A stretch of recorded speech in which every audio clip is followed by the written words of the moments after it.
In the previous lectures, I mainly discussed sex, love, and marriage in the context of relationships between two individuals. From today on, we will delve into the topic of family relationships involving multiple individuals, namely children. From an evolutionary perspective, marriage is a means to better propagate our offspring, and it is only the first step we take on this journey. The longer and more arduous path is how we raise our children once we have them. Today, I will use the concept of self-control in children as a starting point to guide you on the general direction of parenting. Once you have the right direction, the rest will be much easier. Factors that influence a child's self-control. The concept of self-control is not unfamiliar to you, as it refers to the ability to restrain current desires in pursuit of higher goals and greater benefits. If a child has high self-control, they will perform better academically during their childhood and adolescence, have better resilience, and enjoy better interpersonal relationships. When they enter society after leaving school, they will have better career prospects, higher self-esteem and confidence, and are less likely to engage in problematic behaviors such as drug abuse. As they enter middle age, they will have higher social status, more fulfilling marriages, and better physical health. Therefore, cultivating a child's self-control is crucial for their lifelong development. So, how can we cultivate a child's self-control? We will examine the impact of two dimensions on the formation of a child's self-control: the material conditions of the family and the parenting style of the parents. Material conditions refer to whether the family is affluent or poor, while parenting style refers to whether parents are attentive to their child's growth or neglectful. We found that material conditions and parenting style have a significant impact on the development of self-control in boys and girls. For girls, children from affluent families have higher self-control than those from poor families.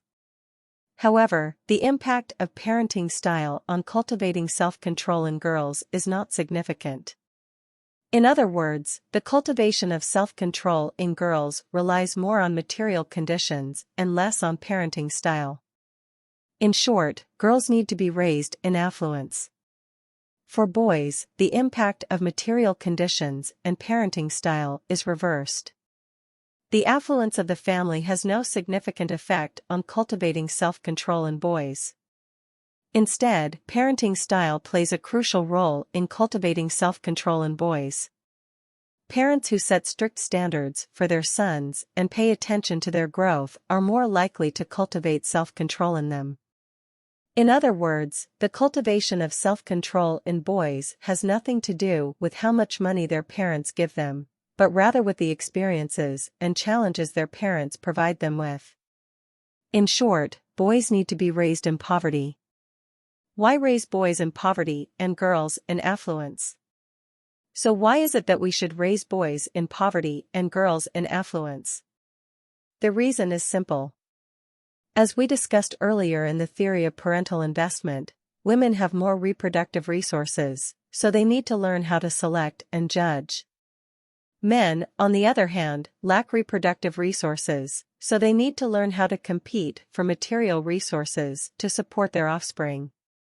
Therefore, men and women have different functions in the process of reproduction, and their social positions differ greatly.